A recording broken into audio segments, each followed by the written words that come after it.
Bonsoir à tous. Merci d'être venus pour le lancement de ce troisième cycle de conférences au Musée de la Chasse et de la Nature. Comme vous le voyez, le prochain numéro de la revue s'intéresse à la ruralité, un terme qui est peut-être qui désigne peut-être moins un espace géographique qu'une culture commune, un mode de vie, des paysages et aussi des figures qui sont toutes dans l'imaginaire collectif, le paysan, le chasseur, l'instituteur, et aussi une proximité avec les animaux que le philosophe Dominique Lestel appelle communauté hybride entre les hommes et les bêtes. Alors de cette ruralité, il nous reste des traces dans les romans rustiques, par exemple chez Henri Vincenot ou Maurice Genevoix ou encore Georges Le Sand. Mais aujourd'hui, ceux qui, en sortant des villes, pensent tomber sur les personnages de ces romans seront sûrement déçus.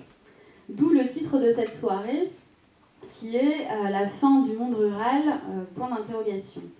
Avec les questions suivantes. À quoi la ruralité ressemble-t-elle aujourd'hui? Et surtout, quel est son avenir?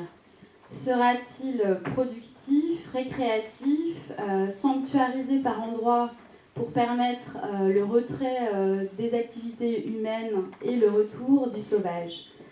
Alors voilà les thèmes que nous allons aborder ce soir avec Philippe Bertrand, qui est journaliste, animateur de l'émission Carnet de campagne sur France Inter, Gilles Laferté, qui est sociologue, directeur de recherche à l'INRA, rattaché au Centre d'économie et de sociologie appliquée aux espaces ruraux de Dijon, Florent Dornier, qui est éleveur laitier en Franche-Comté et secrétaire général des jeunes agriculteurs, Bruno Juillet, qui est éleveur laitier dans les Ardennes et maire d'un petit village de 30 habitants, Belleval-Bois-des-Dames.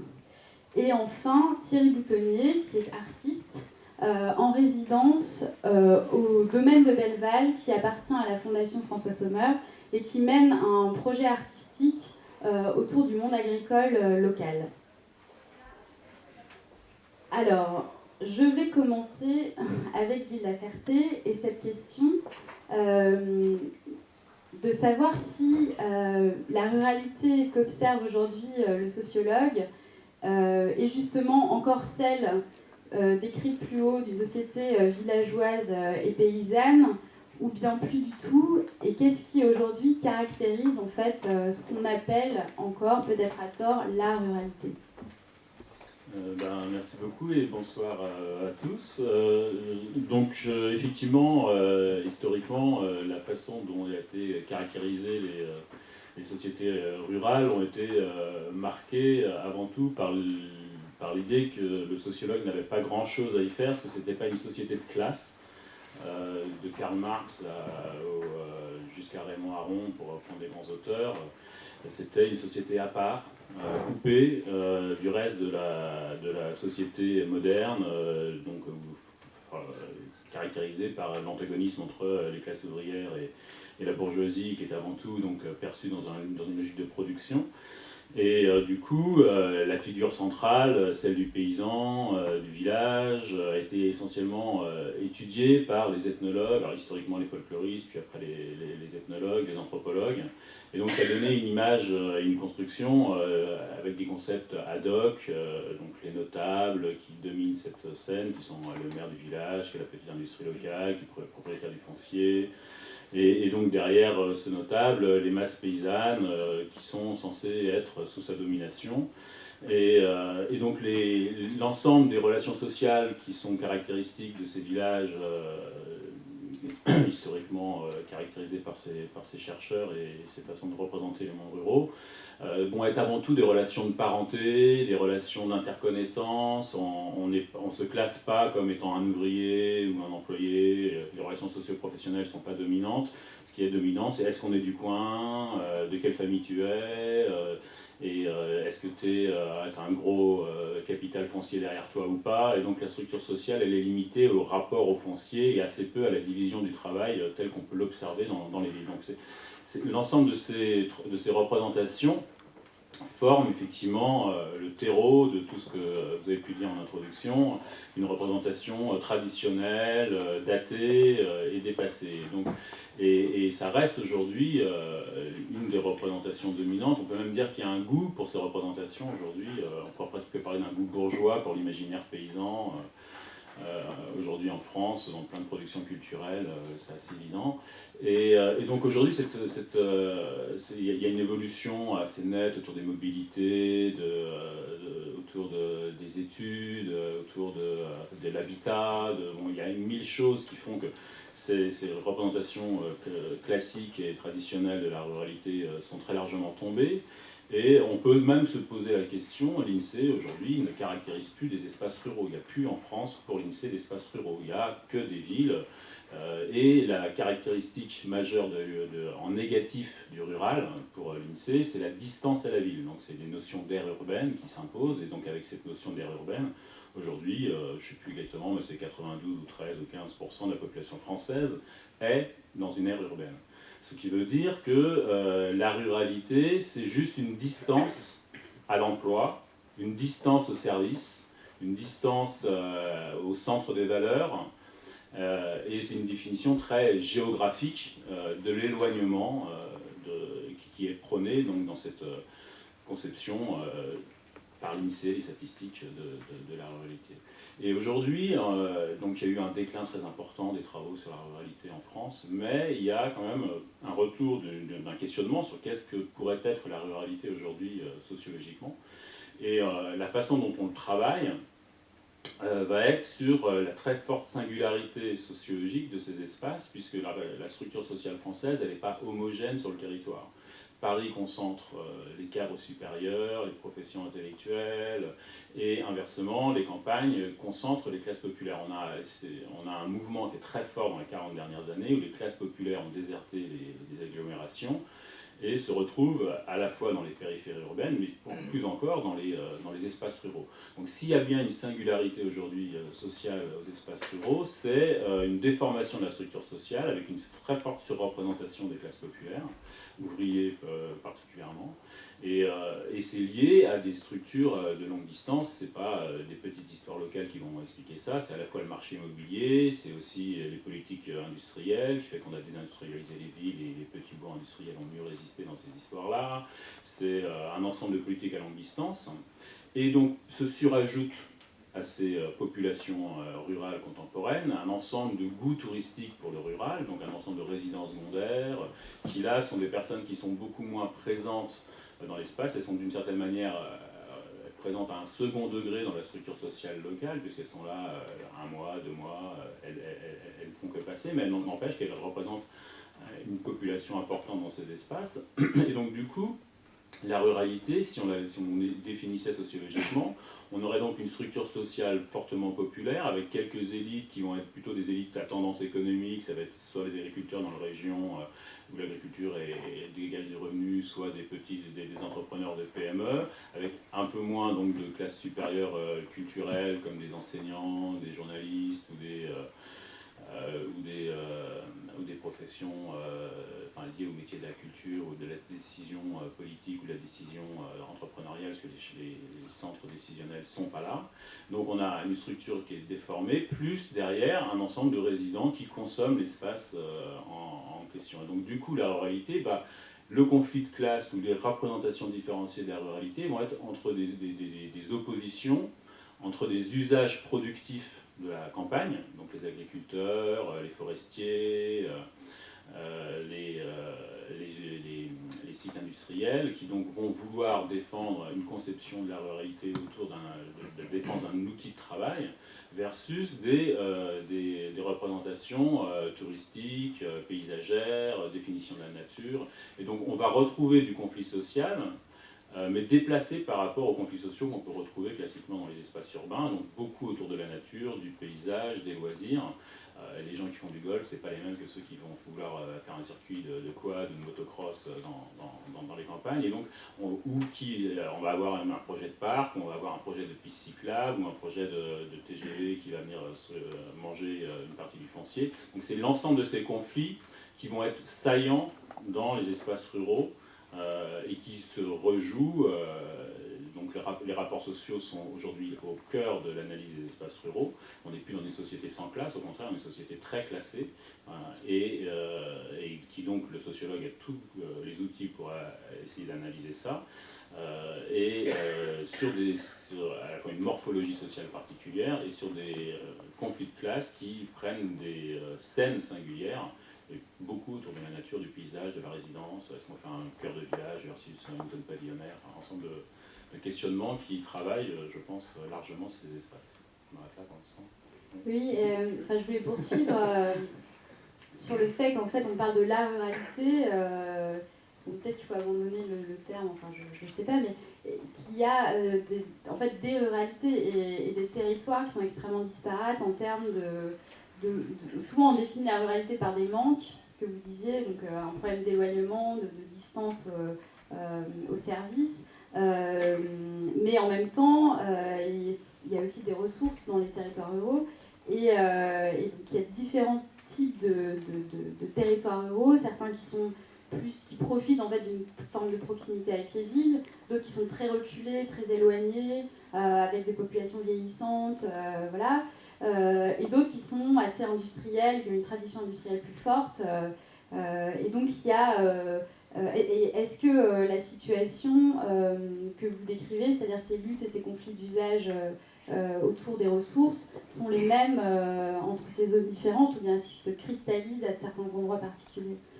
Alors oui, effectivement, il faut parler d'aire ruralité. C'est un monde très diversifié entre le Luberon, la Dordogne ou le Cantal, l'Ariège ou l'Ardèche versus la Beauce ou la Champagne, ou la Bourgogne viticole. On est dans des mondes sociaux qui sont souvent assez éclatés. Et donc il y a des zones du territoire qui sont particulièrement bien dotées pour attraper une mise en patrimonialisation touristique de leur bâti, de leur paysage, et qui donc vont pouvoir attraper la manne touristique et créer des espaces qui vont séduire les bourgeoisies urbaines consommatrices de ruralité, et d'autres qui sont par contre très fortement spécialisées dans des logiques productivistes, agricoles, industrielles, mais partout on retrouve sous des formes différenciées ces enjeux. Il n'y a pas un espace où il n'y a plus du tout d'agriculteurs, il n'y a plus que des touristes, il n'y a pas un certain parc généralisé dans un département, je veux dire. Donc ces enjeux me semblent traverser l'ensemble des campagnes françaises avec des degrés différenciés selon les différentes capacités des territoires à saisir les opportunités qui leur sont offertes. Et ce que je veux dire, c'est que c'est à la fois, pour le comprendre, c'est que ce sont des logiques qui dépassent très largement ces territoires. C'est donc pour ça qu'on les retrouve dans tous les territoires. C'est des logiques sociales massives. Le tourisme rural, c'est pas un coin qui l'a développé dans son coin, c'est une aspiration qui traverse l'ensemble des urbains. Donc il y a des résidences secondaires un peu partout, mais bien sûr, ça ne va pas être les mêmes qui vont aller en Beauce ou dans le Luberon, ça c'est sûr. Bruno Juillet, je me tourne vers vous. Vous êtes justement, vous venez justement d'un territoire rural qu'on pourrait classer dans ce qu'on appelle l'hyper-ruralité. J'étais venue faire un reportage chez vous et vous parliez du territoire du bout. Donc ce sont les Ardennes argonnaises, donc c'est à la frontière avec la Belgique. Et vous êtes là-bas, donc agriculteur laitier. Et maire d'un petit village dans une zone qui est devenue emblématique des problèmes justement de l'hyper-ruralité, puisque une de vos voisines est venue témoigner à l'émission Hollande face aux Français des problèmes du monde rural. Donc vous, en tant que maire, est-ce que vous pouvez nous expliquer en fait à quoi vous êtes confronté comme problème justement de présence des services et puis des gens du coup sur ce territoire. Voilà. Bonjour à tous, voilà, je vais répondre à votre question. Donc le problème des services qui s'éloignent de nous vient d'un manque de solidarité de l'État, puisque nous perdons de la population régulièrement. Donc l'État considère que les services ne sont plus utiles chez nous, donc ils reculent. Et donc c'est les fermetures d'écoles, les finances publiques qui reculent aussi. Donc pour les collectivités locales, c'est très compliqué pour faire la gestion des budgets. Et donc pour nous, l'enjeu, c'est de voir comment on peut faire revenir de la population et d'arriver à inciter la solidarité de l'État envers nos territoires qu'on considère abandonnés. Donc il faut qu'on fasse un effort de la partie des collectivités pour rendre nos territoires attractifs, mais aussi il faut que l'État soit solidaire envers nous, parce que nous on ne peut pas avancer s'ils ne sont pas solidaires, quoi.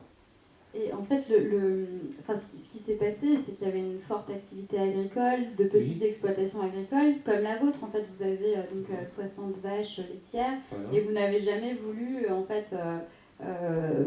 croître, agrandir votre exploitation et le nombre de vaches. Et vous défendez ce modèle-là, mais qui est en train de disparaître. Oui, alors donc c'est un modèle d'agriculture que je défends. Enfin, je ne défends pas tout seul, puisque je suis associé avec mon frère sur un GAEC. Donc il a 30 ans, c'est un GAEC qui a 30 ans. Donc quand je me suis installé dans les années 80,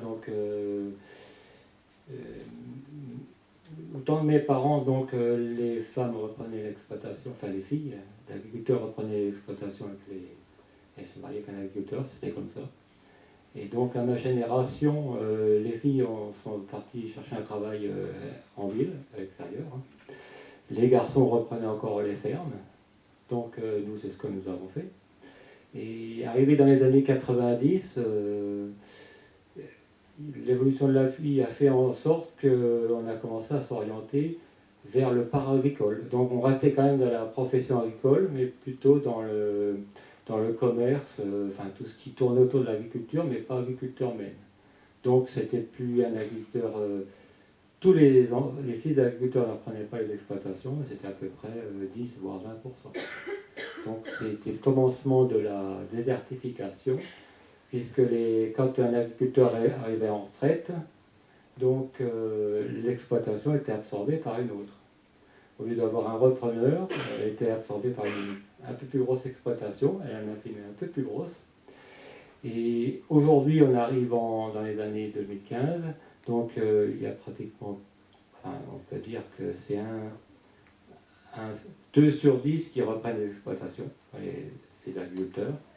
Donc on se retrouve avec les exploitations qui sont reprises même à un niveau, c'est déjà des exploitations d'une surface importante, 150 hectares. Elles sont reprises par des fermes de 300 hectares et on obtient des exploitations immenses. Donc c'est des très gros investissements. Donc moi je vais expliquer, quand je me suis installé, j'ai fait un bâtiment d'élevage pour travailler dans des très bonnes conditions. Donc avec 100 000 euros, j'arrivais à faire un bâtiment adapté à mon élevage de 60 vaches. Aujourd'hui, pour avoir un bâtiment adapté pour 60 vaches, il faut mettre 400 000 euros. Donc à l'époque, on vendait le lait 150 euros les millilitres. Aujourd'hui, il est à 300 avec des bas à 270 et des hauts à 370. Donc pour investir déjà, c'est déjà très compliqué. C'est pour ça que ces exploitations-là sont reprises par les plus grosses qui font des immenses hangars pour mettre 200-300 vaches. Robotisées, donc il y a un robot de traite. Donc ils sont à peu près 2 personnes pour faire tourner un troupeau de 200 vaches. Donc ils sont reliés au téléphone. Donc c'est le robot qui avertit l'éleveur quand il y a un problème dans le troupeau. Donc pour se comparer à moi, moi quand je traite mon troupeau de vaches, j'observe les maladies, les problèmes, et je traite les animaux aussitôt la traite. Et après je considère que mon travail est fini, j'ai observé mon troupeau. C'est ce que ces personnes-là sont en permanence dérangées par le téléphone qui leur dit il y a une anomalie. Donc en fait, ils sont moins libres que moi. Et c'est pour ça qu'à un moment dans la revue Billboard, je dis où il y a un robot, l'homme devient fou, c'est à cause de ça, parce que je pense que le modernisme nous parasitent la vie. Alors, donc voilà, donc, le problème de l'agriculture, c'est qu'on n'a pas eu de repreneurs et les agriculteurs se sont raréfiés. Il y a de très grandes exploitations et très peu d'agriculteurs. Voilà, Bon, c'est la cause. merci. Du coup, je vais passer la parole à un jeune agriculteur qui peut-être a envie de réagir à ces propos. Donc, vous êtes agriculteur laitier aussi, en Franche-Comté, c'est ça? Tout à fait. Voilà. Et donc porte-parole du syndicat des... Secrétaire Secrétaire général, pardon. Syndicat des jeunes agriculteurs. Tout à fait. Merci pour l'invitation. Donc, pour expliquer aussi ma ferme, puisque je suis éleveur laitier, donc 35 vaches laitières, en individuel, donc producteur de lait pour le comté et le Mont d'Or. Donc moi, effectivement, ça me fait réagir quand j'entends les propos de monsieur Bruno Juillet, parce que je pense que les raccourcis sont un petit peu faciles, et je pense que l'agriculture ne peut pas rester en marge de l'évolution de la société. Moi, je pense que ce qu'il faut mettre en avant, le fait que demain un fils d'agriculteur ne reprenne pas la ferme, je trouve que ça c'est une chance. Parce que si on est né fils d'agriculteur, qu'on est destiné à être agriculteur, si on est fils d'ouvrier, on est destiné à être ouvrier, si on est fils de prof, on est destiné à être prof, je trouve que la vie est quand même un petit peu dommage. Donc effectivement, le paysage du modèle agricole évolue. Aujourd'hui, on a 30% des jeunes qui reprennent une ferme, dont les parents ne sont pas agriculteurs. Et c'est ça qui amène de la richesse du coup. Parce que l'analyse n'est pas la même. Parce que la formation n'est pas la même, parce que les envies ne sont pas les mêmes. Et ce qui veut dire que du coup, l'accès au métier d'agriculteur, parce que c'est un métier avant tout, l'aspect passion, je l'entends, hein, parce que d'aller tous les jours au travail, il faut être passionné, très bien, mais l'objectif d'un métier, c'est aussi d'avoir un revenu. Donc le fait qu'un fils d'agriculteur ne reprenne pas une ferme derrière son père, moi je trouve que c'est pas gênant, parce que ça veut dire qu'on n'est pas conditionné à répéter éternellement ce que nos ancêtres ont fait. Donc je pense qu'en termes d'évolution sociale, c'est quand même plutôt rassurant.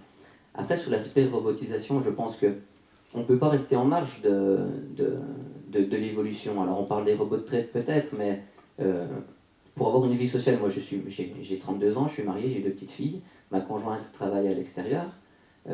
S'il faut commencer, moi j'apprécie énormément votre image hein, avec la personne qui traite à la main. C'est un petit peu aussi, à mon avis, Martine à la ferme. Quoi. Je veux dire, l'agriculture, c'est plus ça. Oui, mais il y a écrit qu'il y a l'héritage. Voilà. Non, mais ce que je veux dire, c'est que on peut faire croire ce qu'on veut aux citoyens. Heureusement que j'ai envie de dire que des fois, on a des caméras pour voir si une vache va véler, pour pouvoir lui venir en aide plutôt que de se lever 7 fois dans la nuit. Parce qu'on a une vie, on est des gens comme les autres, hein, on est des citoyens comme les autres. Se relever 7 fois dans la nuit pour voir si la vache va véler, voir comment ça va se passer, plutôt que de dire on va regarder une caméra, voir si éventuellement alors ça se passe bien, et si ça se passe bien, pas bien, on va lui aider. Moi je pense que c'est plutôt rassurant en tout cas que l'évolution technologique nous permette d'aller de l'avant, d'une part pour avoir une vie sociale un peu plus équilibrée, et d'autre part pour le bien-être animal aussi, parce que l'aspect robotisation d'avoir aujourd'hui des colliers autour d'un cou d'une vache qui nous permettent de dire faites attention, votre vache elle a de la fièvre, c'est qu'il y a quelque chose qui ne va pas, ça permet d'anticiper aussi différentes maladies et ça vous permet d'anticiper en tout cas d'autres choses. Donc après, pour rebondir après moi sur les propos, plus sur la ruralité, parce que je pense qu'on ne va pas faire un focus sur l'agriculture, moi là j'entends bien le message, le manque de solidarité de l'État. Après je pense ce qu'il faut, je veux bien qu'on réinvite des néo-ruraux dans nos communes et tant mieux. Tant mieux si demain on a des communes qui sont pourvues de familles jeunes avec des gamins et tout. Moi ce que je m'aperçois en tout cas c'est que dans ma commune, ces néo-ruraux contribuent eux aussi à vider les communes de leur ruralité et de leur poids. Je m'explique. C'est que demain vous avez des néo-ruraux qui viennent avec un état des lieux où ils veulent des services. Ces services on ne les a pas dans les campagnes. On pourra faire débat. Oui, on ne les a pas. On est là pour débattre bien sûr. Donc on les a pas. Je m'explique à mon analyse dans ma commune en tout cas. On a plein de jeunes. Aujourd'hui, on pourrait même ouvrir une école dans notre commune pour dire le nombre de jeunes. Sauf que ces personnes-là viennent investir dans nos communes.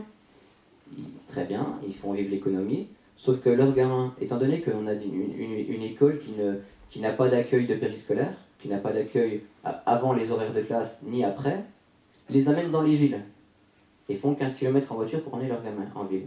Qu'est-ce qui se passe ?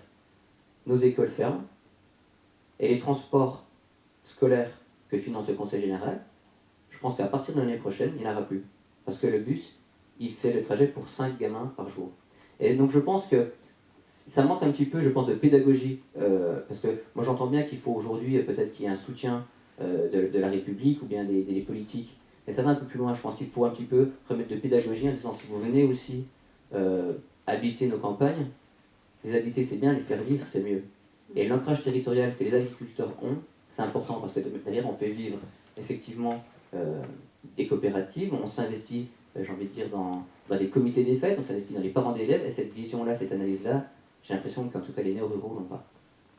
Mais je pense que ce que décrivait Bruno Juillet, c'est justement la concentration des exploitations qui fait qu'en fait, chez lui, sur son territoire, il y a de moins en moins de familles d'agriculteurs et de plus en plus d'exploitations qui ont besoin de très peu en fait, de gens et donc de vie aussi et de familles. On a regroupé les exploitations. J'ai envie de dire que c'est pas une fin en soi. Si demain il y a autant de personnes qui travaillent sur cette exploitation, si demain on a des chefs d'entreprise, si demain avec votre frère vous reprenez une ferme et vous êtes toujours 3 à exploiter, effectivement c'est ça qui est important aussi. Je veux dire en aspect social, moi j'entends bien, on peut tous travailler 14 heures par jour, 7 jours sur 7, hein. Sauf que moi j'espère que ma femme quand je vais rentrer à 22 heures, elle sera toujours là le lendemain, quoi. Et puis que mes gamins, ils me diront pas, papa, ton métier il est bien sympa, mais on ne voit plus. Et puis qu'on ne se réveillera pas quand ils auront 25 ans, que ma femme sera partie, mes gamins aussi. Et je pense que ça, on ne peut pas rester en marge. Si les fermes se sont regroupées à un moment donné, c'est parce que le travail était dur, c'est parce que l'aspect matériel n'était pas présent. Hein. Effectivement, on n'avait pas forcément des tracteurs tout partout, il n'y avait pas forcément des machines à traire tout partout, il n'y avait pas forcément cette mécanisation et ce machinisme partout. Et c'est parce qu'il y avait aussi cette envie de monter d'un point de vue de la hiérarchie sociale. Parce que même moi, étant peut-être de la génération jeune, quand j'avais 12 ans, quand on est fils de paysan, on est le pecno du coin, quoi. Hein. Et en plus, j'ai le malheur de jouer de l'accordéon. Alors un fils de paysan qui joue de l'accordéon, je vous dis pas le cadre, quoi. Mais là, on a tout gagné, quoi. Hein. C'est du musette en plus, donc voilà. Donc non, mais on peut en rire, mais n'empêche que. Non, mais parce que moi c'est du vécu. C'est du vécu. Voilà. Donc ce que je veux dire, c'est que moi quand j'étais au collège, dire qu'on était fils de paysan, c'est pas quelque chose qu'on criait sous les toits en tout cas. Parce qu'il y avait un aspect un petit peu assimilation au péco, quoi, au pouseux, je sais pas comment on peut le qualifier. Mais... Donc c'est ça en tout cas qu'il faut arrêter que cette image nous colle à la peau. Et moi c'est le message que je veux faire passer, c'est que l'agriculteur, il ne veut pas rester en marge de la société. Et il n'est surtout pas en marge aujourd'hui de la société. Bon, je pense que ça va faire réagir Philippe Bertrand qui dans son émission... Donc, Je vais essayer de faire court. Mais, oui. mais je suis pas d'accord avec vous, si vous permettez. D'abord, alors je parle effectivement par rapport à quelques milliers de témoignages que j'ai du milieu associatif, coopératif, mutualiste, des nouvelles entreprises, des entreprises très innovantes, avec ou non solidarité ou participation de l'État. Les collectivités locales y participent encore un tout petit peu, et tant mieux pour certaines qui ont compris quand même les enjeux de développement des territoires qui font partie de l'hyper-ruralité, comme le disait Anne. Parce qu'il y a un rapport qui a été remis notre ministre Pinel, qui a lancé une nouvelle ruralité. Alors c'est le rapport du sénateur Alain Bertrand, je ne pas de ma famille, sénateur de Lozère, qui essaie de voir effectivement les multiples ruralités, parce que là, le monde rural aujourd'hui, effectivement, a différentes figures. Il y a une hyper-ruralité, c'est 24%, dit-il, dans ce rapport, 24,5% de la population, du territoire, pardon, pour 5,7% de la population. Donc c'est une part de territoire importante pour une population très réduite, vieillissement de la population, disparition des services, comme disait M. le maire, appauvrissement, etc., des parts des jeunes. En revanche, moi je vois une chose, parce que aussi je vis dans la ruralité, que le modèle agricole tel que vous le présentez, je le comprends, mais c'est une agriculture conventionnelle qui se donne un petit coup de revolver dans les pieds en disant de toute façon aujourd'hui on est bien obligé de s'étendre pour pouvoir vivre, l'automatisation est nécessaire, c'est ce que je comprends, et vous dites c'est en correspondance avec les besoins. Je ne suis pas du tout d'accord. Quand on voit les dernières analyses et l'attente des urbains comme des campagnards ou des ruraux, à 71%, ceux-ci, et nous autres, attendons des produits de consommation directe relevant des circuits courts. Ça vous fait rire, c'est assez marrant parce qu'en Franche-Comté, en plus, hein, vous avez une tradition des fruitières qui sont très solidaires, qui sont des coopératives et qui correspondent aussi à des circuits courts, même si vous exportez en dehors de vos frontières des magnifiques comtés affinés, les 12 mois sont délicieux, etc. Donc on peut dire tout ça, mais dire que les néo-ruraux vont venir déranger, par méconnaissance du tissu rural, vont venir déranger votre propre organisation, je suis absolument en opposition avec vous. Alors, je vois les mariages des locaux avec des néo-ruraux sur la création, par exemple des exemples de villages qui ont perdu leur service. Ça va être une association citoyenne qui va, avec une épargne locale, utiliser, il y a très souvent des locaux vacants dans les communes, monsieur le maire, donc utiliser un espace communal pour créer une épicerie associative. Alors par chance, il y a des agriculteurs encore, souvent des petits producteurs, pas nécessairement bio, qui vont proposer aussi d'approvisionner ces espaces. Et c'est plus un maintien, c'est un système D, ça devient aujourd'hui une sorte de référent. On le voit, alors je disais sur les besoins de la population, 71% selon les sondages de Français qui aujourd'hui veulent de la consommation directe, c'est 21% des circuits courts. Exemple, effectivement, je reprends, puis après j'arrêterai, mais dans votre schéma par rapport à monsieur le maire, nous ne sommes pas déterminés professionnellement, nous avons le choix dans la vie. Il y a des espaces où on n'a pas le choix, on n'a pas le choix. On est paysan, agriculteur, maintenant on dit, enfin on disait, parce que c'est un petit peu obsolète, exploitant agricole, parce qu'il n'y avait pas d'autre issue. Il n'y avait pas d'autre issue. Que faire avec un bout de terre, là où il n'y a personne, aucun service, et aucun débouché, aucun espoir? Alors si on suit votre perspective, on va se dire, effectivement, c'est normal qu'il y ait des rachats de terre. Dans ma commune, Aignel-Duc, 330 habitants derrière comptable, mais ça baisse d'année en année. Il y en avait 600 dans les années 70. La dernière grande ferme a 1000 hectares. Alors il y a une flotte de poids lourds pour vendre la paille en France et en Europe. J'ai rien contre le système, mais après, on va s'insurger contre la ferme des 1000 vaches ou celle des 1200, 1500 veaux en Auvergne, comme c'est prévu. Comment ? Dans la Creuse. Ah, c'est en Creuse.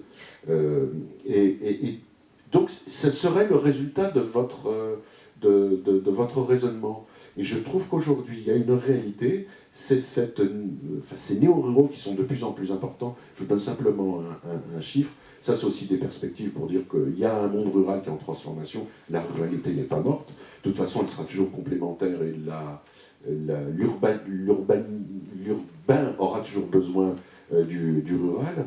Il y a 2 chiffres sur les 5 dernières années, 1 million de Franciliens ont quitté l'Île-de-France. Alors évidemment, il y a de nouveaux venus. Ces Franciliens ont décidé, pour des raisons de coût de la vie et prix de l'immobilier, de vivre, pour certains de travailler à l'extérieur de la région. Alors certains pas très loin vont s'installer dans l'Eure ou en Eure-et-Loire.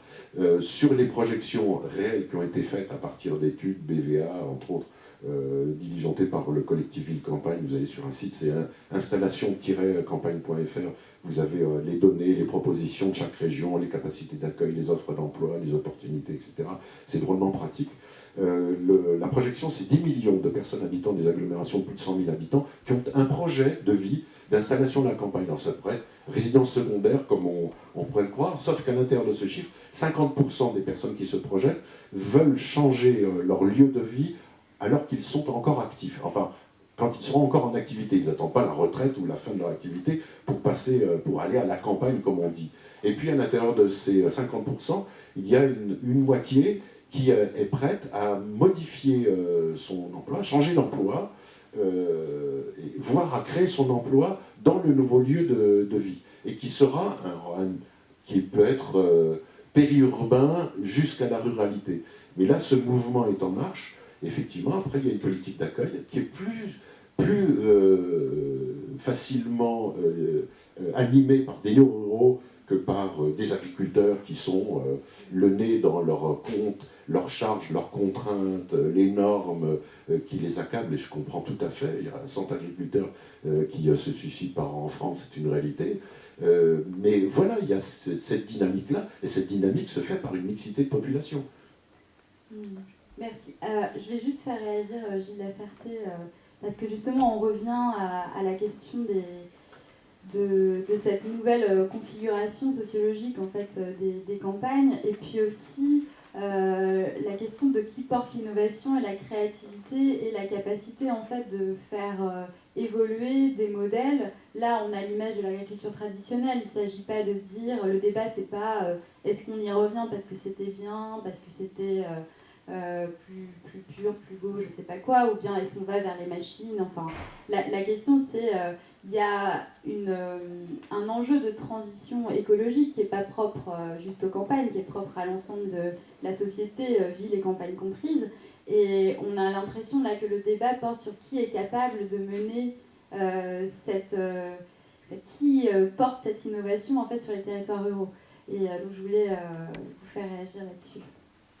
Je ne sais pas si on peut dire qui porte les innovations de manière...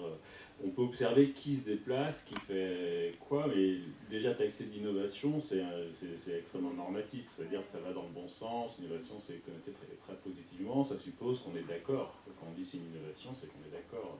On peut dire que c'est au contraire la mécanisation, la robotisation, déjà quand on dit ça, c'est moins bien. Donc le choix des termes est toujours très compliqué. Donc tout le monde innove. Enfin, je veux dire, il n'y a pas une mauvaise... Après, c'est quel modèle social on met derrière. Donc l'agriculteur qui fait sa ferme des 1000 vaches, il est extrêmement innovant. Et celui qui fait une coopérative ou une épicerie bio dans un petit village en espérant un commerce de proximité est aussi, on peut dire, presque moins innovant, parce que c'est la forme du marché réinventée. Bon. Donc la façon de caractériser le processus est compliquée. Mais par contre, moi je pense que ce qui est très important de voir, c'est ce qu'on a dit déjà, c'est la différenciation. Quand Philippe Bertrand parle, il y a plein de personnes qui sont susceptibles, des néo-ruraux dont on parlait tout à l'heure. Déjà, il faut distinguer entre le terme néo-rural et un souci, puisqu'on le confond souvent avec les néo-ruraux des années 70, qui sont donc avec la figure de l'ex-68ard qui se retrouve à élever des brebis. Donc ça n'a strictement rien à voir avec ça. Ces néo-ruraux, ce sont des gens qui sont inscrits dans une vie professionnelle et très très peu s'engagent vers l'agriculture. L'agriculture aujourd'hui dans les espaces ruraux, c'est 8% des emplois. Donc c'est pas ceux-là qui sont majoritairement, même s'il y a un renouvellement de la population agricole. Donc ces néo-ruraux, ce sont des salariés qui travaillent à distance et qui font de la route ou qui ont une possibilité, parce qu'ils ont un travail qualifié, de faire du télétravail et qui ont une possibilité d'aménager leur emploi du temps. Donc dire qui innove, je pense que c'est pas la bonne question. Je pense que la question, c'est de suivre les conflits qu'on peut voir dans la façon de se représenter les mondes ruraux. Je pense que là, on a un panel qui est particulièrement bien casté pour voir qu'il y a des représentations différenciées. Et donc, qu'est-ce qu'on veut en faire? Est-ce que le modèle du néo-rural qui va travailler à 30 km et qui sera très peu présent dans la vie du village et qui va jusqu'à mettre ses enfants ailleurs parce que pour lui, il n'y a pas les services suffisants, jusqu'à ceux qui vont au contraire s'engager très fortement en quittant Paris parce qu'à 40 ans, ils n'en peuvent plus et qu'ils ont la possibilité d'avoir une double vie, une double résidence ou une vie professionnelle. Tout cela, ils sont pour moi dans le tableau. Et après, c'est quand il y a un débat public, une question saillante à l'échelle d'un village, à l'échelle d'une communauté de communes, qui va prendre position sur quoi pour défendre sa conception de la ruralité. Et donc là, de fait, on observe, ça commence à venir dans les médias, il y a Silence, il y a un ensemble d'éléments de conflictualité aujourd'hui qui montent dans les espaces ruraux parce qu'il y a des représentations différenciées avec des groupes sociaux qui n'ont pas la même vision de ce qu'il faut faire dans ces espaces ruraux. Et moi, je suis incapable de trancher, je ne suis pas un politique, je ne dis pas qui est le bien et qui est le mal, mais par contre, j'observe une montée de représentations différenciées. Qui s'appuie sur des faits qu'on observe, c'est-à-dire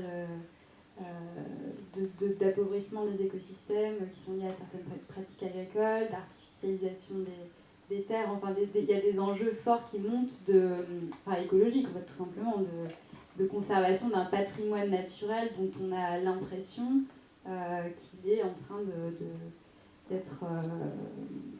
disparaître, quoi. Du coup, je vais me tourner maintenant vers Thierry Boutonnier qui va ajouter de l'eau à notre moulin.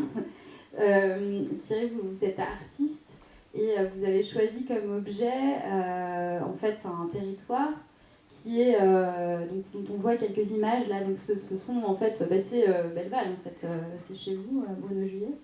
Et vous êtes intéressé à la culture du maïs et à cette plante comme vecteur en fait de compréhension de tous les enjeux justement économiques, environnementaux et sociaux qui traversent l'agriculture. Donc là, ce qu'on voit, c'est un grain de maïs. Donc un grain de maïs pelliculé sous un sol à peu près inerte, et le travail de Sylvain Gouraud sur les graines, et je vous invite à aller le voir.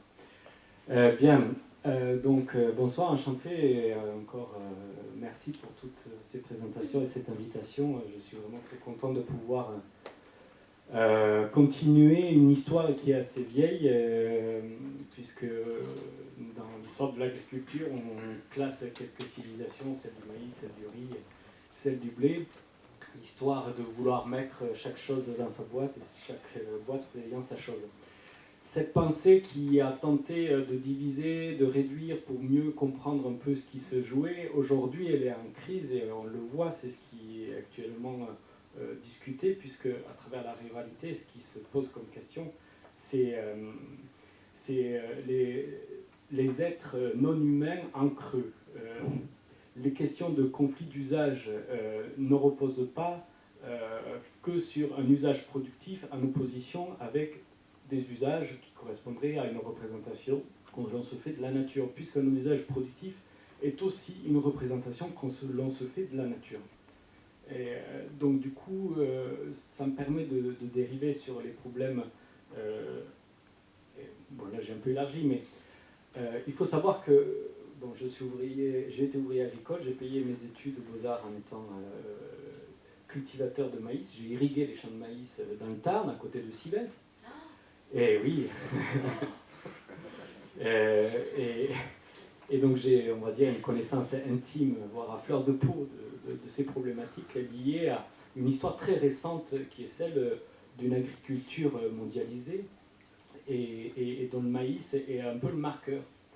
Le plan Marshall, avec la mécanisation, ce qui a permis dans le domaine de Belleval de faire abandonner la culture de la betterave, qui était déjà en tant que telle assez intensive, c'est la mécanisation et la compétition dans la mécanisation pour apporter du fourrage avec un haut rendement pour l'élevage laitier.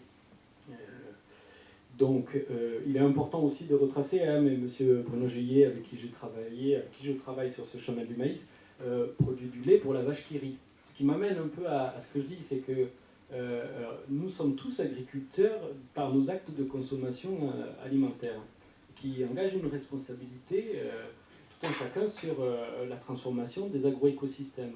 Et quand je parle des agroécosystèmes, c'est pas barbare, hein, c'est tout simplement un autre terme un peu plus technique pour parler de la manière dont on habite les lieux et de la manière dont on vit de ces lieux.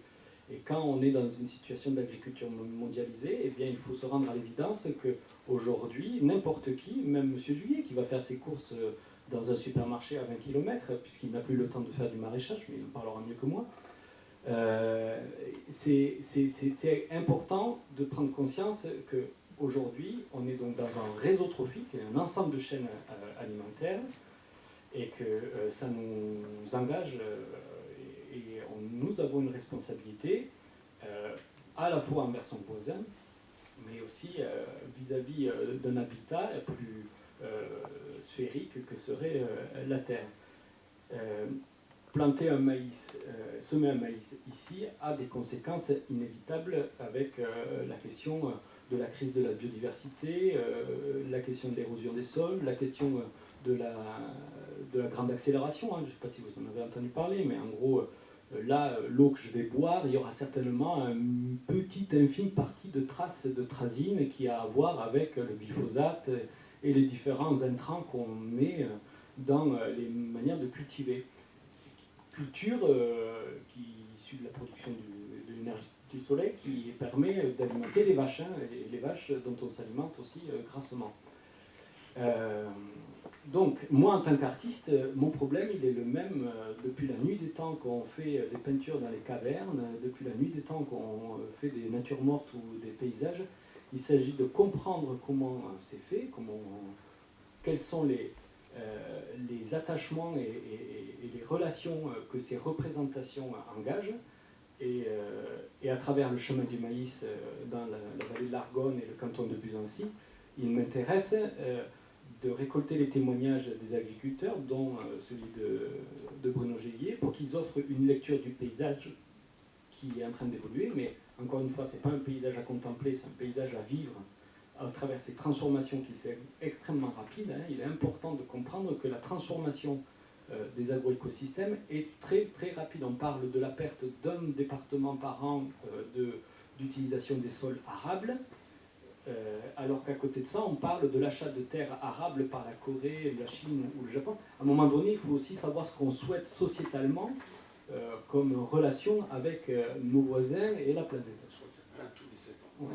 Tous les 7 ans. Tous les 7 ans, Bon. ça fait C'est beaucoup. Peut-être qu'on n'a pas intégré la quantité de terre devenue inerte par des productions intensives qui font que ce ne sont plus que des supports à des cultures qui demandent aussi beaucoup d'intrants et dont on n'a finalement qu'un support inerte et plus vraiment une vie en relation avec son environnement. Mais en même temps, Oui. les agriculteurs, parce que là, on a l'impression d'un discours assez à charge, enfin, on n'a pas l'impression d'ailleurs, contre l'agriculture telle qu'elle est pratiquée aujourd'hui. Mais en même temps, vous avez discuté beaucoup avec des agriculteurs dans votre travail. Donc, votre position, c'est pas juste de la dénonciation. Oui, alors bon, excusez-moi le propos que je peux avoir Ah peut non, sembler un peu véhément, mais dans tous les cas, comme je vous l'ai expliqué à travers mes différentes expériences, c'est un peu du vécu et c'est aussi du fait de l'émotion que je rencontre.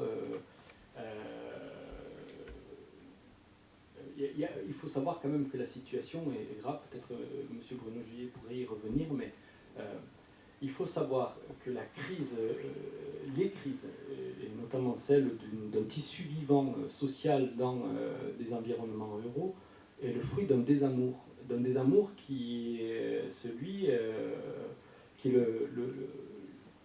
à mon avis, produit par des représentations qui ne sont plus en phase avec les besoins, et les besoins dans tous les sens, à la fois en termes d'apport nutritif, alimentaire, etc., mais aussi en termes de diversité d'expériences, etc. Et ce désamour, voilà, quand on a un double langage, il s'agit de à la fois montrer des belles vaches au salon agricole et bien regarder les bons produits de terroir avec des gens à Monmouth, avec des moutons libérés, etc. Et à côté de ça, avoir un salon professionnel du SIA qui fait la part belle à l'automatisation et à l'extrême, hyper-dépendance des modèles agricoles à l'industrie pétrochimique et à une industrie aussi militaire, puisque les GPS c'est militaire, bien on a le droit de se poser la question. Il ne s'agit pas, encore une fois, pour moi, de représenter mon discours. Dans le chemin du maïs, vous lirez la diversité des témoignages des agriculteurs. Moi, je ne ferai que le passeur, et je n'essaie de faire que le passeur entre du vécu avec beaucoup de difficultés sociales. Il faut savoir que les problèmes de santé et les problèmes d'environnement, c'est pas un sujet qui intéresse des néo-ruraux c'est aussi du vécu de beaucoup d'agriculteurs.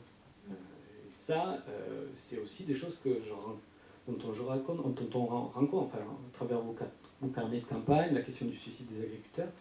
Voilà. Le malaise, il est, comme je disais, si on regarde toutes les activités humaines sous le seul prisme de la rentabilité à court terme et avec un intérêt purement et simplement économique, même si on argumente en disant qu'il faut ramener du pain à sa femme, etc., ça, on le voit, un des problèmes de ces 60 dernières années, quand je parlais de désamour, c'est qu'il y a un modèle agricole qui s'appelle l'exploitation familiale, qui, avec deux unités de travail, même par exploitation familiale, c'est des choses qui ont été posées dans les années 60 pour à peu près moderniser l'agriculture et accompagner les transformations en lien avec le plan Marshall.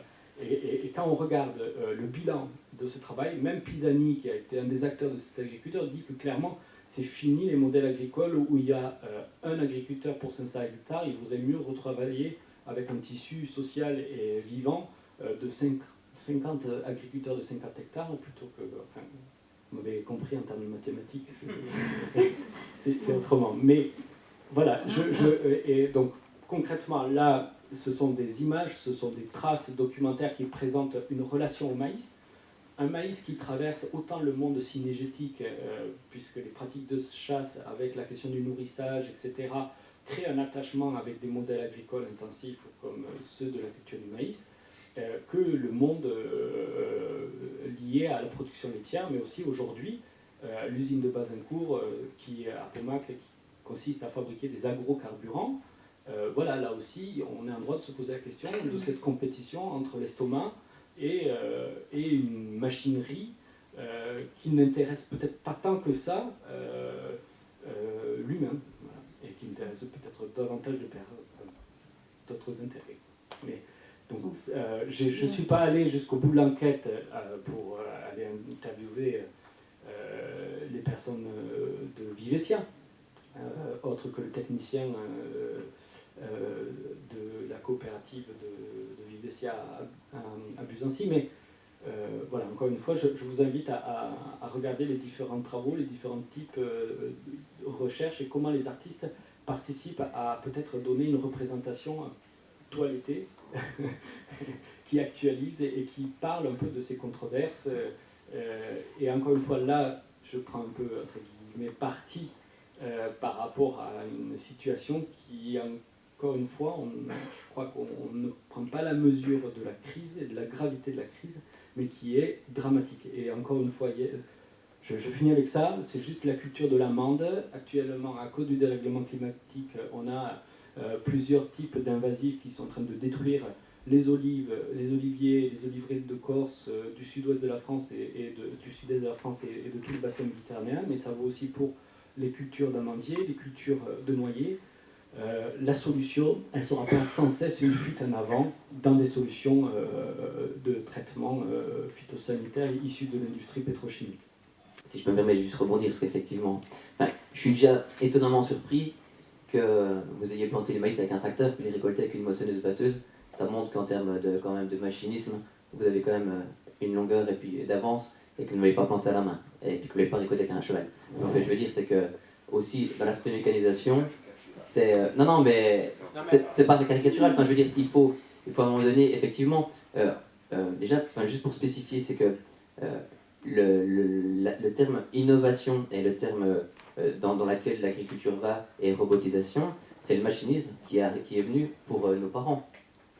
Hein, j'ai envie de dire, voilà, vous avez vécu le machinisme, on vit, j'ai envie de dire, la robotisation, j'ai envie de dire l'aspect innovation dans l'agriculture. Et heureusement.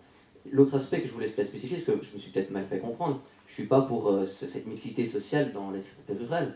Je dis simplement qu'il manque peut-être un peu de pédagogie dans ceux qui arrivent dans nos fermes, pour qu'ils comprennent vraiment aussi à quoi ça s'engendre. Parce que, juste un autre exemple, et sans tirer, parce que moi j'y vis à la campagne, voilà, je suis agriculteur, et juste un exemple, je m'aperçois que mes vaches ont toutes des cloches, 35 vaches, 35 cloches.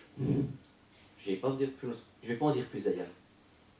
Il n'empêche que je pense que 3 ou 4 fois par an, c'est des gens dans les tribunaux qui nous font enlever les cloches parce qu'ils ne peuvent pas dormir. Ça, c'est une réalité. Donc je m'arrête là sur l'aspect ruralité, mais je pense que c'est de la pédagogie. Enfin, moi, effectivement, ce sont des locaux, et ce sont des étrangers installés chez vous qui viennent se plaindre du bruit des cloches. Oui, tout à fait.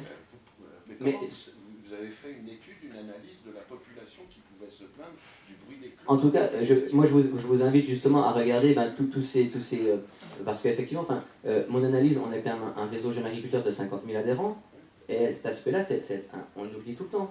Dès l'instant où vous allez sur un tracteur, que vous mettez de la boue sur les routes, c'est toujours indélicat pour des personnes qui n'ont pas cette culture de l'agriculture. Juste pour terminer, je pense que pour terminer, dans les 71% des citoyens qui veulent le manger local, je pense que l'agriculture, c'est toujours organisé ou bien réorienté en fonction des demandes. Et si véritablement, et c'est 71% qui veulent du circuit court et qui veulent de la proximité, l'agriculture s'organisera en fonction. En tout cas, nous, on est en train de faire une action qui s'appelle Viande de nulle part. Je vous invite à aller voir sur le site internet. Et je vous invite demain, en allant faire vos courses, à tous prendre, peu importe dans les rayons, un produit, une viande, puis de trouver l'origine. J'en suis sûr que vous êtes tous persuadés que vous trouverez l'origine. Donc je vous invite à aller sur le site internet, je vous invite à aller dans le supermarché, et je vous lance le défi, c'est de trouver l'origine autre que marquée Union Européenne. Ce que je veux dire, c'est que le citoyen, aujourd'hui, manger, c'est pas une priorité. Avant, c'était 40% de l'alimentation qui était dans le budget des ménages. Aujourd'hui, c'est 7% de l'alimentation qui est concentrée pour le budget des ménages. C'est plus une priorité. L'agriculture s'organisera en fonction de la demande, comme elle était toujours organisée, en fonction des valeurs et en fonction de ce que voudra le consommateur. Et ça, je pense qu'il faut le rappeler. Et juste pour terminer, je pense qu'effectivement, le territoire, on n'est pas nombriliste, on sait bien qu'aujourd'hui, il faut le partager. Et tant mieux, j'ai envie de dire. Non, mais et tant mieux. Heureusement qu'il y a des personnes qui ont un projet, et où je rejoins peut-être un petit peu justement, où l'aspect critique, c'est sur l'aspect un département tous les 7 ans qui est mis à mal sur la perte de foncier pour de la voirie, pour des zones industrielles, pour les chemins ferrés. Ça, c'est regrettable parce que pour des supermarchés, j'ai envie de dire, oui, quand je dis des zones industrielles ou artisanales, mais effectivement là-dessus, je pense qu'on se rejoint assez. Il faut qu'on ait peut-être quelque chose de commun sur cette notion, parce que là, c'est plus vraiment la ruralité, puisque ça, c'est irréversible. Une fois qu'une zone a été macadamée ou a été bâtie, c'est irréversible. Et je pense que là-dessus, effectivement, moi je vous rejoins, et c'est vraiment un constat quand même plutôt, qui est assez hallucinant. Et juste pour terminer, après je laisserai la parole, je préférais qu'on parle plus en France de la France des 1000 fromages que de la ferme des 1000 vaches. Bien, je pense que ces débats ont... Alors, un petit... Non, parce que moi, je ne veux pas confronter les ruraux, non-ruraux et les agriculteurs aux non-agriculteurs. Mais par rapport à la mécanisation, moi, je le vois dans ce qui s'est passé depuis 50 et quelques années que je fréquente assidûment ma ruralité, c'est que la modernité, il y a eu une sorte de formatage dans le confort de vie qui a touché, donc même si aujourd'hui la ruralité n'est pas équivalente, on ne peut pas faire une association systématique ruralité-agriculture. 8% d'emplois agricoles dans la ruralité, c'est déjà un fait, sauf que les agriculteurs ont fait le paysage rural. Si j'étais mauvaise langue, je le dis par endroits, ils l'ont défait aussi avec le remembrement, et qu'aujourd'hui on a un énorme problème de biodiversité, c'est replanter des haies, remettre du bocage, alors ça implique des parcelles, ça veut dire un entretien de prairie. Et la qualité de l'eau, oui. Le glyphosate, ça je suis d'accord avec vous, c'est très dangereux. Mais cette modernité a fait que c'est normal, un agriculteur ou non, mais là, comme il y avait une forte densité il y a quelques années d'agriculteurs, chacun voulait avoir accès à une modernité formatée sur la modernité du confort en ville.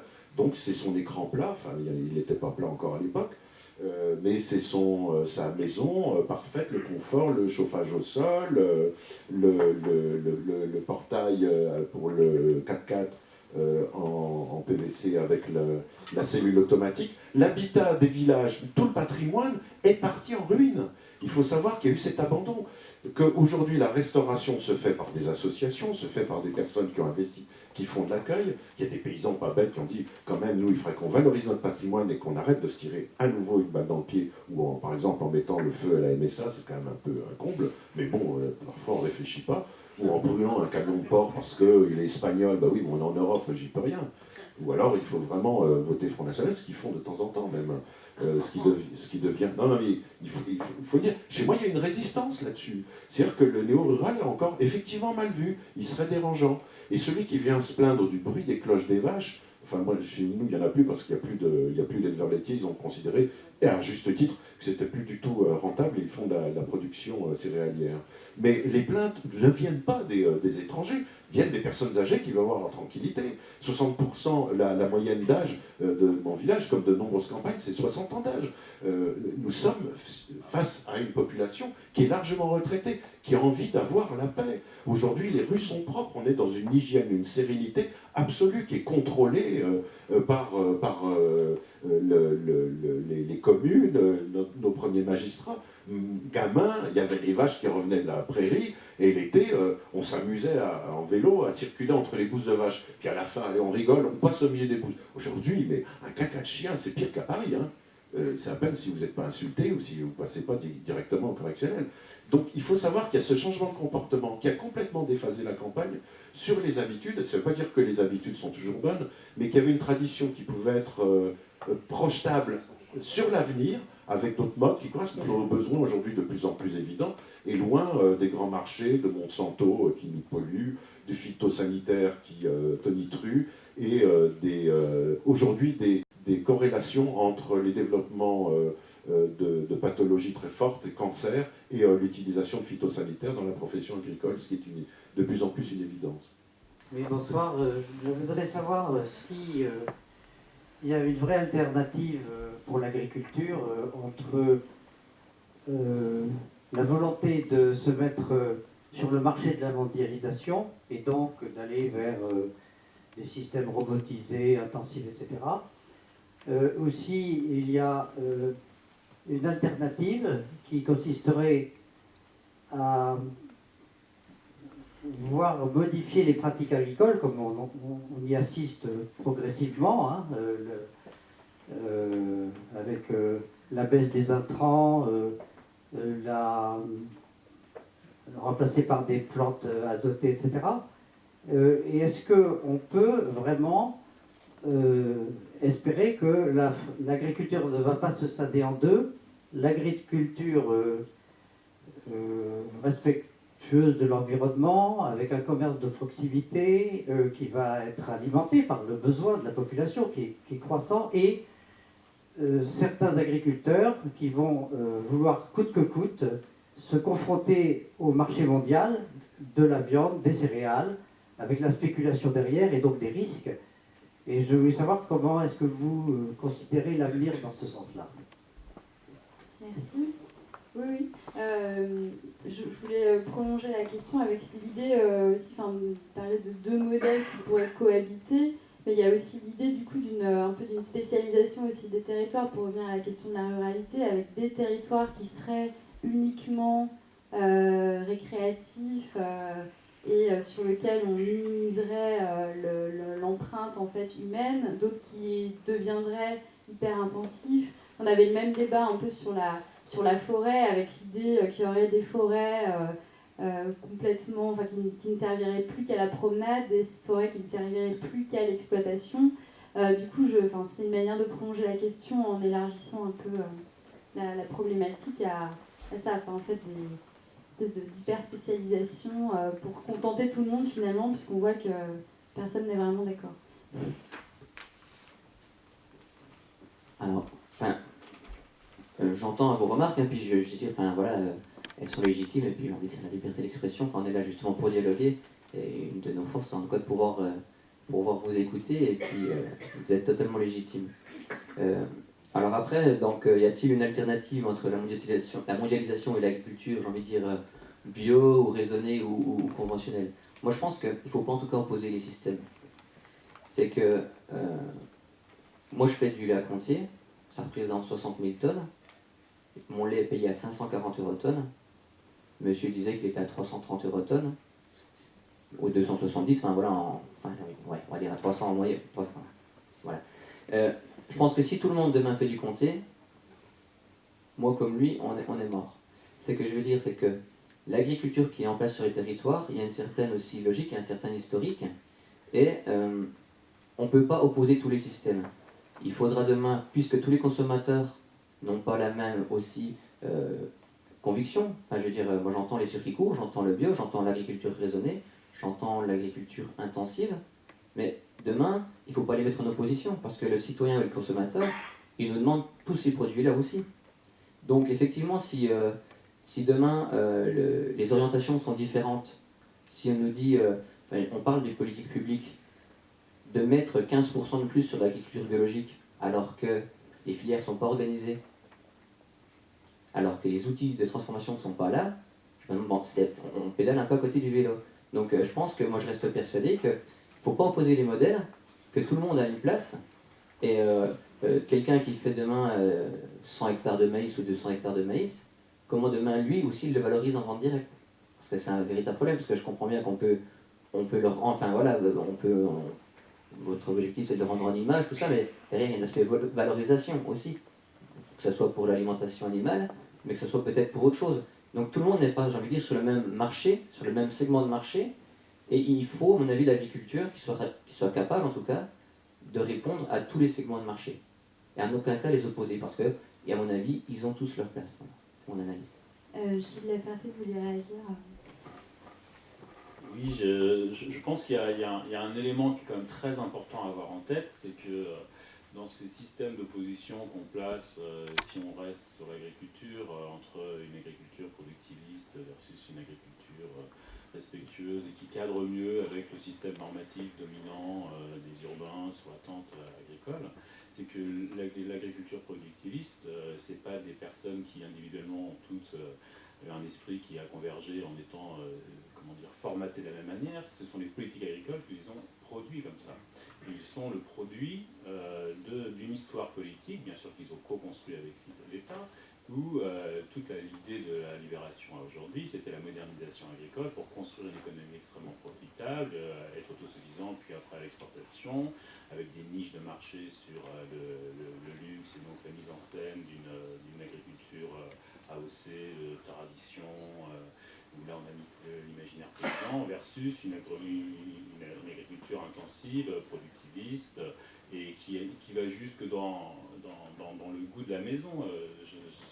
Quand Philippe Bertrand évoquait le chauffage au sol, ou tout ce la façon dont aujourd'hui ces agriculteurs productivistes construisent leur maison respecte complètement cet esprit d'avoir adopté un confort urbain qui pour eux est une vraie promotion sociale. Donc ça va être un gros pavillon avec des tourelles, avec tout ce qu'on veut, qui peut pour celui qui vient dans la campagne rénover le bout de grange qu'il a et la petite pierre machin paraître comme une hérésie, une injure au paysage, mais n'empêche c'est complètement inscrit dans la construction sociale et politique que les politiques publiques ont donné à ces groupes agricoles aujourd'hui productifs. L'enjeu, c'est pas du point de vue du sociologue qui a tort, qui a raison, c'est comprendre comment les différents groupes sociaux ont été produits de la même manière que le résident secondaire ou le néo qui va à la campagne et qui va faire sa balade à cheval pour aller ramasser 3 champignons en forêt et aimer voir un paysage vierge de nature, il est construit par l'histoire de la peinture du 19e siècle sur la représentation paysagère des impressionnistes, de Cézanne, jusqu'au film de Pardon, la vie moderne qui va valoriser le paysan ancien et qui pour un agriculteur productiviste est une simple hérésie, voire une injure à sa façon de vivre.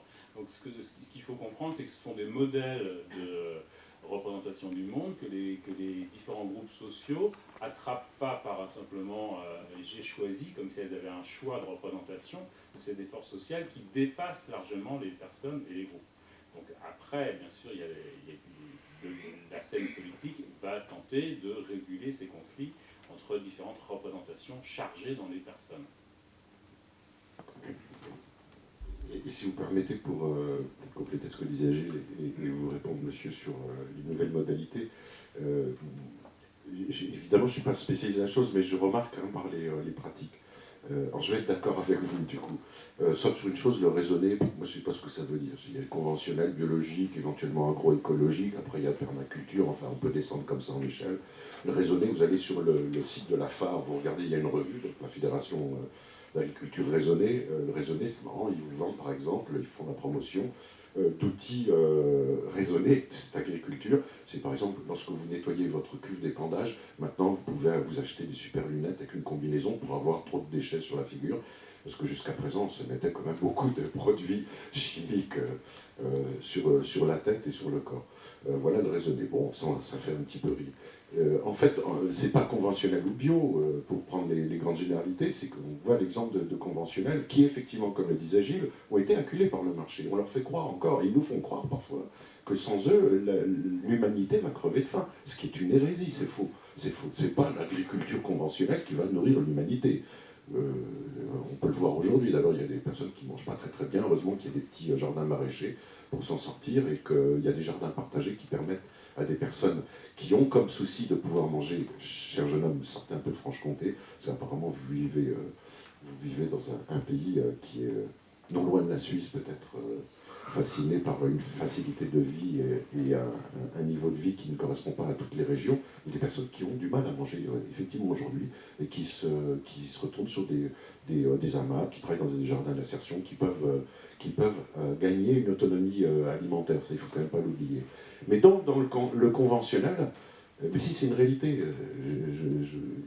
Si on n'a pas de moyens à mettre dans l'alimentation, vous n'allez pas en faire partie dans les AMAP, payer des produits plus chers. D'abord, Enfin, dans les... je veux bien produire la même.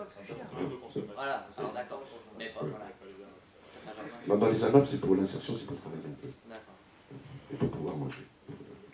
Mais l'exemple, cette question justement de à quoi bon produire, pourquoi, pour quel marché, vu qu'on n'a pas, on ne voit pas la finalité de sa production. On ne sait pas quel circuit elle va prendre. On vend en plus de ça dans les grandes coopératives, donc adieu. Puis la fameuse histoire du cheval qui se prenait pour un bœuf a réveillé un peu la conscience aussi des consommateurs qui n'avaient peut-être pas assez de doutes jusqu'à présent.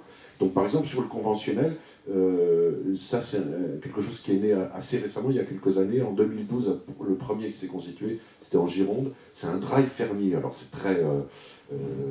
ça fait très bien comme ça, grâce à Internet. Hein. Donc vous avez une plateforme, vous avez des producteurs qui se réunissent, ils proposent sur la plateforme du net tel et tel produit. Alors en général, c'est des produits qui sont issus directement de la ferme, hein, et qui sont vendus sur un lieu hebdomadaire tenu par ces agriculteurs, et qui ont trouvé quand même une issue à cette absurdité d'un grand marché où les produits disparaissent. Et vous n'avez, en plus de ça, avec un retour sur investissement pour le producteur qui est nul, on le sait bien, puisque c'est la distribution qui va quand même prendre la plus grande part du gâteau. Et puis vous avez effectivement le système coopératif. Il y a autre chose, c'est peut-être considérer aussi que agriculture égale alimentation de bétail et humaine, enfin animale et humaine. Aujourd'hui, il y a d'autres choses, il y a d'autres besoins, parce qu'il y a une autre réflexion, par exemple sur l'habitat. L'exemple le plus frappant qui me revient régulièrement en mémoire, ce sont des producteurs des céréaliers du pays mélois. Ils ne votaient pas nécessairement Ségolène Royal, hein, ça n'a rien à voir, c'est pas politique, mais ils se sont posés la question de l'utilisation et de la production de chanvre. Ils ont vu que c'était tout à fait réalisable. Et du chanvre utilisé en isolant thermique, en remplacement de la fameuse laine de verre. Ils ont fait un premier test, ils ont fait un semis de 5 hectares, sauf qu'ils ont vu que le chanvre est assez difficile à produire parce qu'il y a un temps de fauchage, de séchage, etc. Ils ont adapté leur matériel, leur vieille moissonneuse, à ce premier semis. Finalement, ça a fonctionné, ils ont eu une demande. L'année suivante, ils sont passés à 30 hectares. Aujourd'hui, ils sont à 100 hectares. Ils font de la formation auprès de particuliers, auprès de producteurs agricoles et auprès de professionnels du bâtiment dans l'utilisation et la transformation du champ. Ils le transforment, ils le conditionnent eux-mêmes, ils vendent 80% de leur production dans un rayon de 100 km. Et aujourd'hui, ils organisent des formations avec des candidats qui viennent de toutes les régions de France et même de Belgique. Et voilà l'exemple, alors qui ne correspond plus à l'élémentaire, mais de l'innovation sur un métier qui est sur des bases très traditionnelles de production, mais adapté à un nouveau champ de culture dans tous les sens du terme d'ailleurs. Est-ce qu'il y a encore une question? Oui, à travers le débat qu'on a eu ce soir, il y a une question qui est restée sous-jacente pour moi, c'est celle de la monoculture. Effectivement, est-ce que finalement, plutôt que,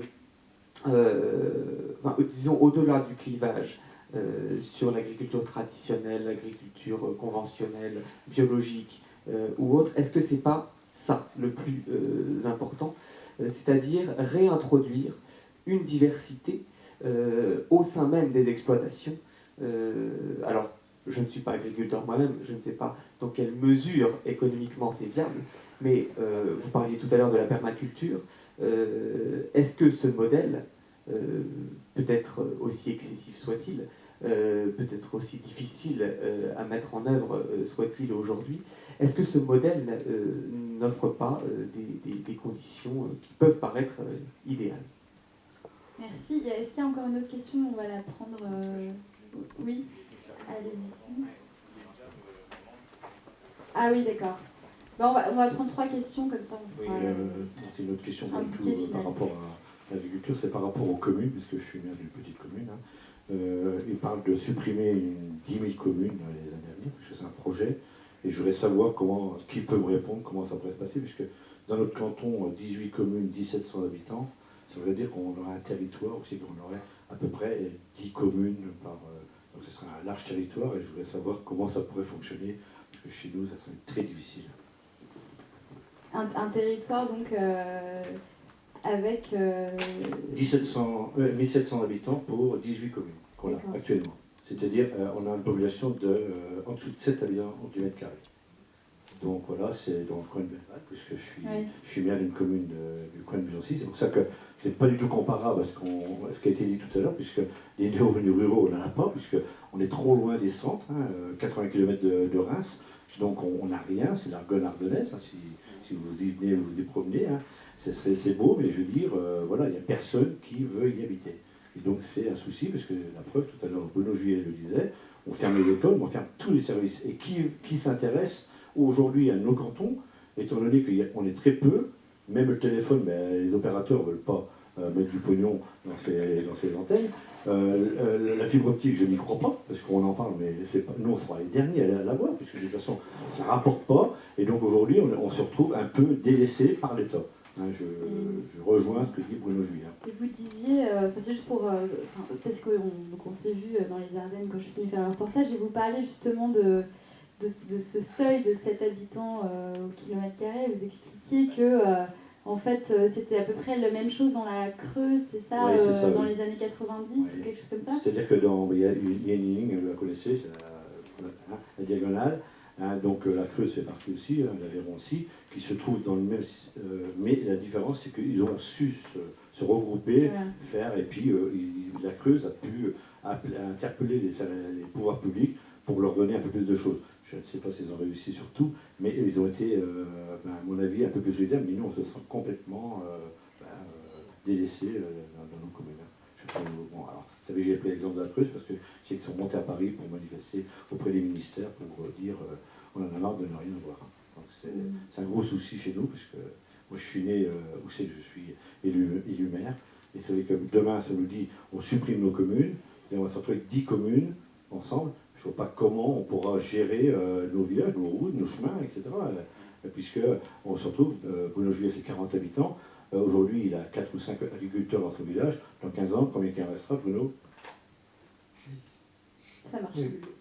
Non, ça marche, il faut parler. Exactement, si on continue comme ça sera zéro. Voilà, c'est zéro. Donc on a des communes où c'est qu'il n'y a plus d'agriculteurs. C'est-à-dire que les agriculteurs de la Marne, ils viennent exploiter chez nous, parce qu'ils ont des primes, etc. Voilà, donc c'est facile, ils achètent des fermes, et à un moment donné, ils les mettent même en jachère, donc c'était pas mal pour mes abeilles, parce que j'ai des abeilles, mais je veux dire, c'est le gros souci, ils ne sont même plus exploités, ces terres, ils touchent la prime, et puis ça s'arrête là. Donc toutes les fermes sont achetées comme ça, et on a de gros soucis à se faire dans notre milieu argonnaire. Alors pour rebondir sur ce que dit Francis, parlez bien fort. Mon collègue maire du l'ex-canton de Busancy. Donc nous sommes désolés de la loi NOTRe, nouvelle organisation territoriale de la République, qui a été votée par l'Assemblée nationale le 10 mars, qui va retirer les compétences aux communes. Enfin, donc on ne les retire pas, mais on les transfère aux communautés de communes, donc ils sont un grand territoire d'une centaine de communes. Donc ce seront des grands projets qui seront mis en place, mais au niveau des petites communes comme les nôtres, on ne pourra rien faire, parce que le maire, c'est le dernier maillon de l'État. Et si le maire n'a plus de compétences, il ne pourra plus rien faire pour son territoire local. Donc la situation qu'on vient de décrire aujourd'hui, elle va s'aggraver, puisque nous n'aurons plus aucun pouvoir. Donc je vais m'adresser à messieurs les sénateurs, s'ils peuvent m'entendre. Ils peuvent encore ne pas voter la loi NOTRe, ils peuvent encore dire non. Mais c'est filmé. Donc pour nous les maires, ça serait une nécessité de garder la possibilité d'agir sur notre territoire. Donc des fois, c'est pour ça que j'ai parlé de manque de solidarité de l'État envers notre territoire. Merci. Donc je vais faire rapide.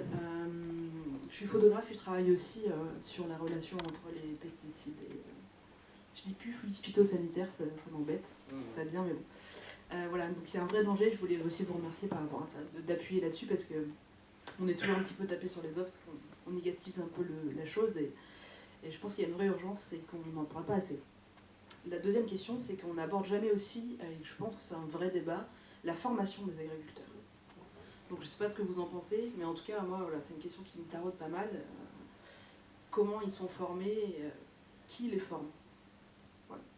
Je vais essayer de faire un tir groupé, parce que je pense que les trois questions ont à voir avec ce problème de la manière dont on se représente les choses, et ça a à voir du coup avec, je pense, il y a un rétrécissement de l'imaginaire, et la monoculture s'est imposée dans beaucoup de domaines de notre vie.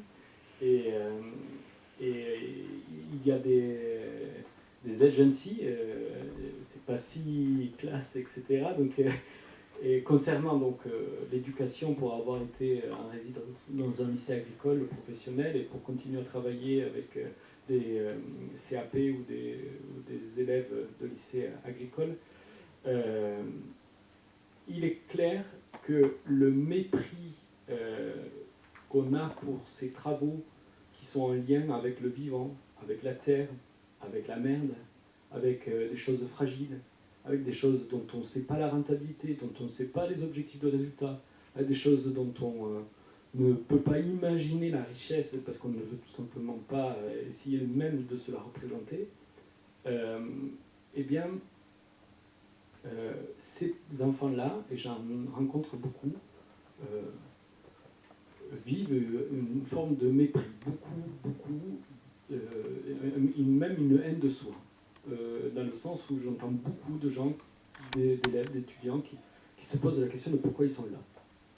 Et c'est souvent des voies de garage, et c'est souvent des voies de garage de personnes des zones périurbaines, etc. Et je trouve qu'il y a un problème qui a un lien avec nos monocultures, notre manière de nous représenter ces activités très complexes et qui sont très intimes. Et je trouve ça... voilà, et le lien avec le territoire et l'occupation du territoire, puisque c'est un lien avec la question de la démographie, c'est si il n'y a pas, entre guillemets, la vitalité, s'il n'y a pas le désir pour des gens de peupler ces endroits dont ils n'ont aucun attachement, c'est parce que tout simplement, ils ne peuvent même pas s'imaginer qu'ils pourraient s'y attacher. Et ils n'ont pas, et c'est certainement pas avec la manière dont on va le compter dans le métro parisien qu'on va donner le goût aux gens d'aller vivre dans la Franche-Comté. C'est pas un randonneur sur un logo de fromage qui va donner le goût aux gens d'entendre sonner les cloches. Et donner le goût de voir la diversité des pâtures en lien avec l'apport des chropophages de la prairie. Et c'est ça, moi, qui me chagrine, c'est que notre cosmogonie, notre relation au monde est très étroite aujourd'hui. Et la lucarne, quand je parlais de rentabilité à court terme pour la plupart de nos activités humaines, c'est jusqu'à moi qui regarde mes mails et qui essaye d'avoir l'information dans l'immédiateté. C'est une difficulté à gérer l'impatience, à accepter ce trop-plein d'énergie et à savoir comment canaliser cela et de se représenter dans une relation au monde qui tolère l'ignorance, qui tolère la surprise, le hasard. Et ça, c'est pas dans notre culture. C'est clairement pas ce monde-là dont on veut nous faire part. Je vais juste finir mon intervention en parlant d'un film que j'ai vu il n'y a pas très longtemps qui s'appelle Interstellar. Ce film donc, de Christopher Nolan, qui est donc du napalm hollywoodien, dans ce film, il y a un mépris des gens qui cultivent qui est grave, et des gens qui mangent aussi. En gros, le slogan, c'est « La terre, on y est né, mais l'homme n'est pas fait pour y rester ». Et la manière dont on cultive notre imaginaire, c'est celui-ci. Un monde sans hommes et des hommes sans monde. Et il n'y a rien dans notre quotidien qui n'est pas le fruit de cette rupture philosophique, quoi. Cette difficulté de concilier des cultures de la nature, des mondes avec des hommes avec des mondes et des attachements d'une richesse en acceptant des devenirs improbables. Et ça, c'est... Bon, voilà. Donc, voilà. Regroupé, redonnons le goût à l'inconnu et à cultiver le vivant jusque dans ce parquet, quoi. Merci. Bon, ouais, je crois que Florent veut réagir. Réagir aussi à tout parce que les questions sont très différentes. Alors, je ne vais pas faire un tir groupé, mais je vais répondre une par une, mais très brièvement. Question de la monoculture, c'est vrai qu'on parle souvent de la monoculture du maïs, et j'ai envie de dire chacun peut en penser ce qu'il en veut. Par contre, moi je parle de moi sur ma ferme, je fais de la monoculture de l'herbe. J'ai des prairies naturelles qui n'ont jamais été labourées, et effectivement aujourd'hui les politiques publiques formatisent le paysage, puisque moi aujourd'hui je ne peux pas ni labourer ni rien faire. Ce que je constate par contre, c'est l'épuisement de la faune et de la flore. Puisqu'on ne peut pas non plus réensemencer les sols ou quoi que ce soit. Et moi aujourd'hui la grande difficulté c'est comment garder cette biodiversité avec cette prairie naturelle qu'on a héritée effectivement depuis un certain temps, sans pouvoir, en gardant toujours de la monoculture. Donc je pense que voilà, il y a l'aspect monoculture du maïs qu'on stigmatise beaucoup, il y a la monoculture aussi des fois de l'herbe en prairie naturelle dont je suis victime, et j'ai pas beaucoup d'autres alternatives, enfin en tout cas on ne me propose pas beaucoup d'autres alternatives. Donc enfin voilà, c'était la première question, la première réponse pour ma part. Alors après pour Monsieur Maire, c'est vrai que moi je partage totalement votre analyse. Enfin le manque d'engagement de la part des politiques sur l'aspect ruralité, on l'a vu déjà dans un premier temps à travers la suppression, enfin ou en tout cas la suppression de la moitié des cantons, puisqu'on vient de le voir. Et on va le voir à travers aussi la suppression de l'aspect départemental, voire communal à moyen terme. Mais après, moi, là, ce qui me fait mal, justement, c'est quand j'écoute les sondages, que les citoyens disent, de toute façon, département, ça sert à rien, puis les communes non plus. C'est quand même ce qu'ils disaient pendant les élections. Et puis qu'ils disent, de toute façon, on n'ira pas voter parce que ça sert à rien. Et moi, ce qui me gêne énormément, c'est que les gens n'ont pas d'analyse sur, effectivement, ce maillon de la ruralité qui est inévitable. On ne peut pas être maire d'une commune aussi.